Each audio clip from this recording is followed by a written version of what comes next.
piggyback off what MJ said, this league is going to be about character building because our purpose is because Minnesota has a lot of talent and there's some representation of Minnesota players at the next level. Our focus is to get that number higher. And that's going to start with character building, community impact, and showing these other leagues. Let's be realistic. It's going to be the Arena League, AF1, IFL, and the NAL. To be realistic and to show character and work ethic to get some of these Minnesota players to the next level. And it starts right here next year in the DFA. And I think that's the dream for a lot of guys is to, go get paid to do what they love to do. Right. And then in contrast, if we, for example, let's say we have 4 teams of 50 players, just as a hypothetical, out of those 200 players, if we could have 10% of them go play somewhere and get paid, that would be remarkable.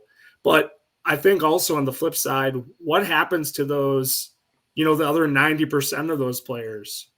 And I think that's really what we want to do with the DFA is not only try to help guys develop as players, but also give them resources to develop as men, and use football as that vehicle to help them develop in, their personal life, professionally, physically, spiritually, all those different types of things. Like what can we do?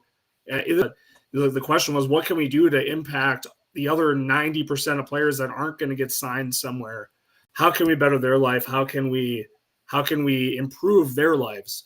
And so I think one aspect of the DFA I'm really excited about is being able to give our players different resources, whether it's resume building, whether it's, a fitness program to help them get into better condition, whether it's giving them entrepreneurship guidance.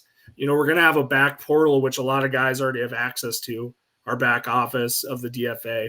And we're going to have a lot of different content back there and resources for players to have access to help better their lives beyond just football. And that's where the development part comes in. It's not just developmental in regards to football, but also developmental in a variety of different avenues for players. And that's really important to me. And I think that's going to be really important to a lot of the guys as well, is just using football as that vehicle.